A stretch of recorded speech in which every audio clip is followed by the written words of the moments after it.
you've been showing up consistently. Maybe it's Pilates 3 times a week or a dance cardio program you actually enjoy. And then 6 months in, your body hasn't changed the way that you hoped that it would. And instead of questioning the program, you started questioning yourself, your consistency, your discipline, whether your body just doesn't respond the way that other people's do. That is not a you problem.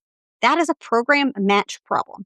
And once I show you the actual mechanism behind it, you will never make the same mistake again. Before I break it down, I need you to sit with 2 questions, okay? Question 1, why are you starting fitness right now? And question 2, why do you actually care about being fit? Those are not the same question. The first one is a surface answer. The second one is a real goal, the one that should be driving your program choice.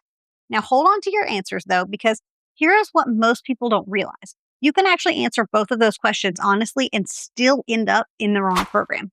And I'm going to show you exactly why that happens and what to do instead. So here's what my first 2 years of fitness actually looked like, okay? I was doing Pilates and dance cardio pretty consistently, a full year of real effort, not half-hearted, once a week.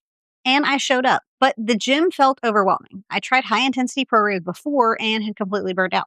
Pilates felt safe. Dance cardio felt fun. And I told myself I was being smart about it because I was choosing something sustainable. So let's just explain the actual mechanism, both the physiological piece and the psychological piece, because you deserve to understand why this is true, not just have to take my word for it. So physiologically speaking, Pilates is a low load controlled movement practice. It builds core stability and muscular endurance, and it genuinely excels at that. But it doesn't create the mechanical load that muscles need in order to grow and change. Strength training with progressive overload does. When you build lean muscle, you raise your resting metabolic rate, which basically means your body burns more calories even when you're doing nothing. But that's the mechanism that actually changes body composition. Pilates doesn't give you that. It wasn't designed to. It was literally created for rehabilitation and body awareness, which are incredible goals. But if you're asking Pilates to change your fat to muscle ratio, you're asking it to do something it was never meant to do. Now, here's the psychological layer. And this is the part I find most interesting as a counselor, okay? The reason that most women choose Pilates over strength training has almost nothing to do with their goal. And I think it has to do with perceived threat. Strength training can feel harder, more technical, and more exposed. Your brain categorizes it as risky, and the messaging around strength training making you bulky certainly does not help the cause. But Pilates feels controlled, private, and manageable, so your brain categorizes it as safe. And your brain will always choose safety over risk when everything else is equal. And that's not laziness, that's self-protection. But when safe choice doesn't actually serve your goal, that's when the self-protection becomes self-sabotage. And most people never see that line because nobody's ever really named it for them. So I'm naming it now. Okay, so let's go back to those 2 questions because now that you understand the mechanism, you're ready for that now. So here's how your answers actually translate to a program choice.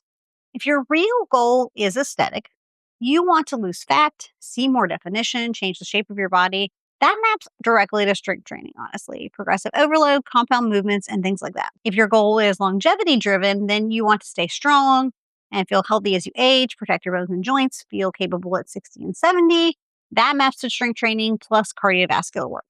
Both, not one or the other. If your goal is simply to move and enjoy it, you want something that feels good, that you actually look forward to, that keeps you active without feeling like a job, then Pilates, dance, yoga, these are all genuinely right for you. Play is absolutely a valid goal. And I mean that sincerely. And if your specific goal was mobility and flexibility, maybe you're recovering from something in particular, like I am, or maybe you're managing pain, working on range of motion, then Pilates is one of the best tools available for that. The question is always the same though. What is the program actually built to do? And does that match with what you're actually trying to accomplish? That's the framework. Now, let me show you what it looked like when I figured this out the hard way. I was doing Pilates and dance cardio, and I was choosing those programs for exactly the reasons I just described. But if you ask me question 2, why did I actually care about being fit? My honest answer was that I wanted my body to look different. I wanted to lose fat and I wanted to feel stronger and see more definition. That's an aesthetic goal. When I finally switched to strength training, my body started changing in ways that it hadn't in a full year of Pilates. And when I addressed the nutrition on top of that, the 40 pounds came off. As a licensed counselor, I spend a lot of time studying why people get stuck in behavioral patterns. That includes fitness patterns. And what I can tell you is this, the consistency was already there. I just needed to pinpoint it in the right direction. And one more thing, and I'm going to be brief about this because we could do a whole video. Body recomposition is mostly diet. Strength training does determine what your body looks like underneath, but nutrition determines whether your body lets go of that stored fat. When I added nutrition into the equation, not just diet, not a restriction plan, but actually understanding how to eat in a way that supports my goals, that's when the 40 pounds actually came off.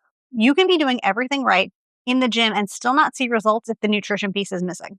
And I'm going to link some videos, similar to that in the description so you can check those out next. But I couldn't get through this whole video without naming it. I know what some of you are doing right now because there was a time when I would have done it too. You're listening and you've decided you need a strength training program.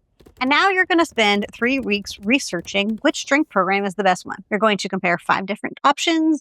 You're going to watch reviews, read Reddit threads, and maybe make a spreadsheet, things like that. And then you're not going to start any of them. I see this constantly, and I used to do it. And as a counselor, I can tell you exactly what's happening here. The research has replaced the action. It feels like progress because your brain is engaged and you're learning these things, but it's a way of staying in motion without taking any actual risk of starting. The decision fatigue is absolutely real. But here's the truth. Almost any beginner strength progressive overload program will work for you if you don't already have one. The difference between them is far less than you think. The best program is the one you will show up for on a Wednesday evening when you're already tired and you don't feel like it, than the one you never start at all. Link my full playlist of, different programs that I've tried so you can see what feels best for you. But you will do more in 4 weeks of starting any program than you do in 4 weeks of just deciding. So let's go back to those 2 questions. Why are you starting fitness? And why do you actually care about being fit? Answer them honestly and then match your answer to the math. And then start the program that actually serves your goal. Not the one that feels safest, but the actual right one. And if you've been doing the wrong program for a while, that's not failure. That's information.